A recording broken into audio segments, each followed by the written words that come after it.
அனைவருக்கும் கோபிநாத்தின் அன்பு வணக்கங்கள் நண்பர்களே. இந்த அறிகுறிகள் அல்லது இந்த சகுனங்கள் வாழ்க்கையிலே உங்களுக்கு எப்போதாவது நடைபெறுகிறது அப்படின்னா கொஞ்சம் கவனமாக இருங்க அப்படிங்கிறத முதலையே தெரிவித்துக்கலாம். இதை மூட நம்பிக்கை பதிவாக நினச்சா தயவுசெய்து இப்பொழுதே தவிர்த்து விடுங்கள். ஆனால் இதை அனுபவபூர்வமாக உணர்ந்தவர்களாக இருந்தால் யோசித்து பாருங்கள். ஏன்னா நம்முடன் இருக்கின்ற தெய்வங்கள் சில நேரங்களில் இந்த மாதிரி சகுன நிமித்தமாக கூட நமக்கு சில விஷயங்களை தெரிவிக்கிறார்கள் அப்படிங்கிறது தான் உண்மை. அப்படி நம்ம கவனமாக இருக்க வேண்டிய சில சகுனங்கள் அப்படின்னு பார்த்தோன்னா அல்லது சில அறிகுறிகள் அப்படின்னு பார்த்தோன்னா, வீட்டில் பால் காய்ச்சும் போது பால் திரிந்து போவது. பால் பாத்திரம் எல்லாம் நல்லா இருந்திருக்கும், பாலும் நல்ல பாலாக இருந்திருக்கும். ஆனால் திடீர்னு காரணமே இல்லாமல் வீட்டில் பால் திரிந்து போகிறது அப்படின்னா வீட்டில் இருக்கவங்க கொஞ்சம் கவனமாக இருக்கணும் அப்படிங்கிறத தெளிவாக தெரிஞ்சுக்கணும். வளர்ப்பு பிராணி இருக்குது இல்லையா, வீட்டில் நாயோ பூனையோ நம்ம செல்லமாக வளர்க்கக்கூடிய பிராணிகள் தினம் இல்லாமல் ஏதாச்சும் ஒரு நாளைக்கு உங்களை வீட்டை விட்டு வெளியவே போக விடாது, தடுத்து நிறுத்திக்கும். போக வேண்டாம் அப்படிங்கிற மாதிரி சில சமிக்கைகளை காட்டும். அப்படி ஏதேனும் அறிகுறிகள் உங்களுக்கு தென்பட்டால் அன்றைய தினத்தில் பயணத்தை தள்ளி வைப்பது உத்தமம். அல்லது ரொம்ப முக்கியமானது போயே ஆகணும் அப்படின்னா கொஞ்சம் பாதுகாப்பாக போயிட்டு வர்றது ரொம்ப உத்தமமான விஷயம் அப்படிங்கிறத தெரிஞ்சுக்கணும். அதே போல் பூஜை அறையில் நம்ம தினம் பூஜிக்கக்கூடிய சில சாமி படங்களோ விக்கிரகங்களோ நம் கைப்பட்டு இருக்காது. வேறு எந்த ஒரு சக்தியும் அந்த இடத்துல நம்ம நேரடியாக பயன்படுத்தி இருக்க மாட்டோம். அதுவாக கலண்டு கீழே விழுந்திருக்கும், அல்லது பூஜை அறையிலேருந்து அந்த சிலைகள் கீழே விழுந்திருக்கும். இந்த மாதிரி ஏதாச்சும் சேதமாயிடுச்சு அப்படின்னாலும் நம்ம கவனமாக இருக்கணும் அப்படிங்கிறத தெரிஞ்சுக்கணும். கண்ணாடி காரணமே இல்லாமல் வீட்டில் மாட்டியிருந்த கண்ணாடி கீழே விழுந்து உடஞ்சிரும். அப்பையெல்லாம் ரொம்ப கவனமாக இருக்க வேண்டிய நேரம் அப்படிங்கிறத தெரிஞ்சுக்க. அன்றைய தினத்தில் புதுசாக எந்த ஒரு வேலையும் செய்யாமல் நெடுந்தூர பயணங்களை எல்லாம் தவிர்த்து கொள்வது ரொம்ப சிறப்பு அப்படிங்கிறத தெரிஞ்சுக்கணும். இப்போ நம்ம வெளியே கிளம்புறோம் அப்படிங்கும்போது நிலைவாசப்படி தடுக்குது, ஒரு தடவை இல்லை 2-3 தடவை தடுக்குது. அப்படிங்கும்போது அமைதியாக உட்காந்துட்டு தண்ணி குடிச்சிட்டு அதுக்கப்புறமா செல்வது, அல்லது ரொம்ப தவிர்க்கக்கூடிய விஷயந்தான் அப்படின்னு நினைக்கும்போது அந்த பயணத்தை ஒத்தி வைப்பது, இதெல்லாமே உங்களுக்கு சிறப்பானதாக இருந்திருக்கும். அதே போல் வீட்டில் குழந்தைகளோ ரொம்ப வயசில் பெரியவங்களோ பார்த்திங்கன்னா எப்போவுமே தடுதல் சொல்லியிருக்க மாட்டாங்க. அன்றைக்கி நீங்கள் கிளம்புறப்ப வேண்டாங்கிறத விட்டுறேன், இன்றைக்கி ஒரு நாள் வேண்டாம், எனக்கு ஒரு மாதிரி இருக்குது மனசு அப்படின்னு சொன்னாங்கன்னா அது எப்படிப்பட்ட பயணமாக இருந்தாலும் தவிர்த்து விடுங்கள். அது சில நேரங்களில் பார்த்தா ஏண்டா போனாங்க அல்லது ஏன் இப்படி நடந்தது அப்படிங்கிற மாதிரி எண்ணம் வச்சிரும்.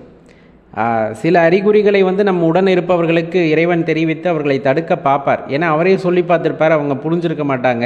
அதனால் அருகில் உள்ளவர்கள் மூலமாக பேசி பார்ப்பார். அதையாவது நாம் உணர்ந்து கொள்ள வேண்டும் அல்லவா, அதற்காகத்தான்.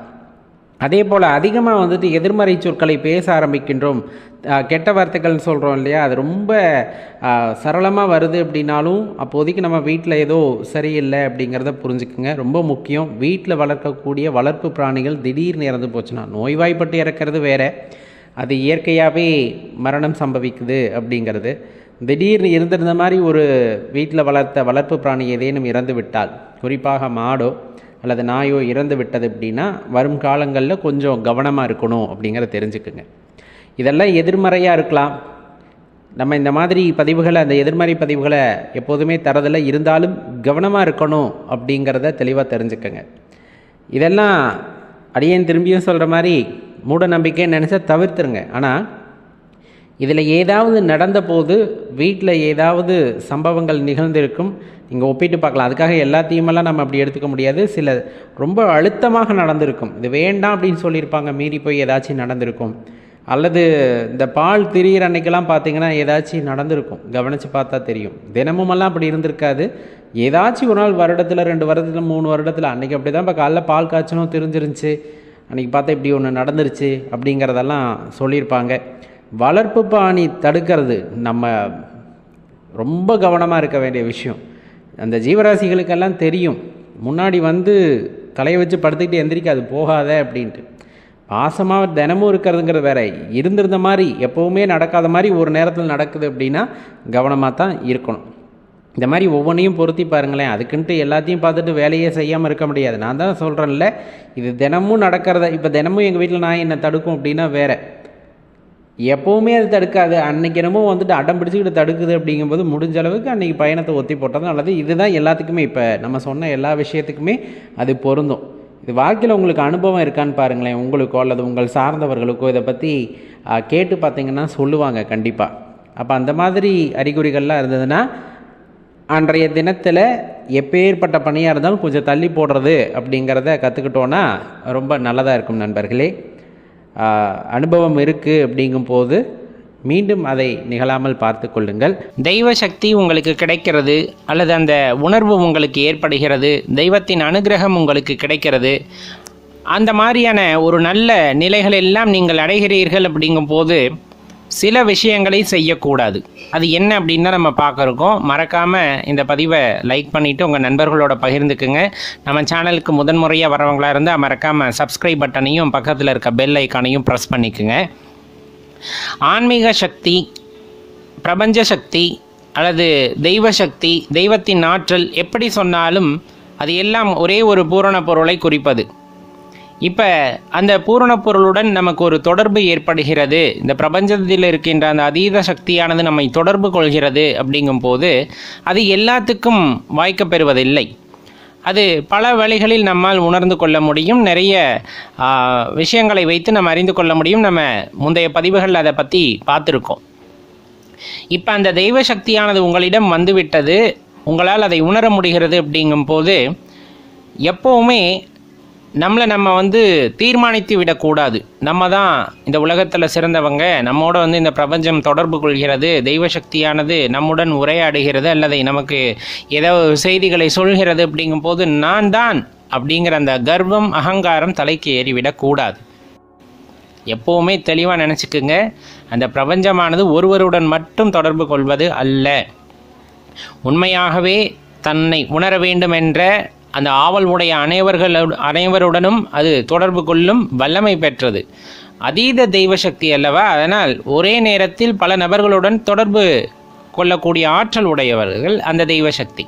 அப்படி இருக்கும்போது நான் மட்டும்தான் அப்படிங்கிற மாதிரியான எண்ணம் விடக்கூடாது. ரொம்ப முக்கியமான விஷயம்.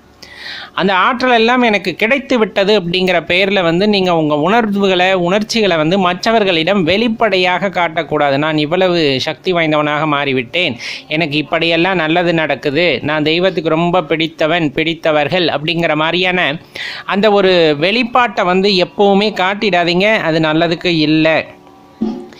அதே போல் உங்கள் வாழ்க்கையில் கடந்த காலத்தில் ஏதாவது கசப்பான சம்பவங்கள் நடந்திருக்கு அப்படிங்கும் போதோ அல்லது எதிர்காலத்தில் இது நடக்க வேண்டும் அப்படிங்கும் போதோ அந்த தெய்வசக்தி துணை கொண்டு நாம் எதுவும் தவறாக செய்துவிடவும் கூடாது. ரொம்ப முக்கியமான விஷயம். கிடைத்திருக்கின்ற அந்த அற்புத சக்தியை நம்மை உணர்வதற்கு பயன்படுத்த வேண்டுமே தவிர நமக்கு பிடிக்காதவர்களையோ அல்லது பிடிக்காதவைகளையோ பாதிக்கும் வகையில் எதையும் செய்ய வேண்டும் என்ற நினைப்பு கூட நம்மிடம் இருக்கக்கூடாது. மற்றவர்களுடன் எப்போவுமே ஒப்பிடாதீங்க. எப்போவுமே குரு வழியில் வர்றவங்களுக்கு நல்லா தெரியும், நம்மோட சக்தி மற்றவர்களோட சக்திக்கு இணையாகாது. அவர்கள் செய்த சாதகத்தின் அந்த பொருட்டாக அல்லது அவர்களுடைய கடின உழைப்பின் காரணமாக அவர்களுக்கு கிடைக்கின்ற ஆற்றலானது உங்களை விட அதிகமாக இருந்திருக்கலாம், உங்களை விட சற்று குறைவாகவும் இருந்திருக்கலாம். அதற்காக அந்த இடத்தில் ஒப்புமை அப்படிங்கிற ஒரு விஷயம் எப்போவுமே தவறானது. அந்த ஒப்புமை இருக்கிறது அப்படிங்கும்போது கண்டிப்பாக நம்ம பெற்ற அந்த ஆற்றலுக்கான மதிப்பே இல்லாமல் போயிடும். ஏன்னா உங்களோட அந்த உத்வேகம், உங்களோட அந்த அர்ப்பணிப்பின் காரணமாக கிடைத்த ஆற்றலை நீங்கள் அந்த இடத்துல ரொம்ப தாழ்மையாக நினைத்து விடுவது அப்படிங்கிறது அந்த ஆற்றலுக்கே ஒரு ஒழுக்காக மாறிவிடும். அதனால்தான் அது எப்போவுமே மற்றவங்களோட ஒப்பிட்டு பார்க்காதீங்க. தெய்வ சக்தி உங்களுடன் கிடைக்கிறது அப்படிங்கும்போது அதை மென்மேலும் எப்படி மெருகூட்டி கொள்வது அப்படிங்கிறத தான் நம்ம பார்க்கணுமே தவிர மற்றவங்களோட ஒப்பிட்டு பார்க்கக்கூடாது. அப்படி ஒப்பிட்டாலே எல்லாமே போயிடுச்சு அப்படின்னு நினச்சிக்கோங்க. அதுதான் ரொம்ப முக்கியம். அதே போல் இதை பொறுத்தளவு பொறுமை அப்படிங்கிறது ரொம்ப அவசியம். பொறுமை இல்லாத சமயத்தில் நம்மளால் ஆன்மீகத்தோட உச்சத்தை அடைய முடியாது. அந்த தெய்வ சக்தியை நாம் பெற்றிருந்தாலும் அதோட உண்மைத்தன்மையை உணர்ந்து அதோட உச்சி நிலையை அடைவது அப்படிங்கிறது சாத்தியமில்லாத ஒன்றாகிவிடும். எதுக்குமே காலம், அந்த நியதி உண்டு. அதன் அடிப்படையில் நாம் பொறுமையாக பயணிக்கும் பொழுது தான் நாம் அதற்கான முழு பலனையும் பெற முடியும். அப்படிங்கிறத மறந்து எக்காரணம் கொண்டும் செயல்பட்டு விடாதீர்கள். உங்கள் வாழ்க்கை மிகவும் அழகானது. அது ஒரு முறை கிடைத்திருக்கின்றது. அந்த ஒரு முறை மிகவும் அழகாக வாழ்ந்துவிட்டு செல்ல வேண்டும்.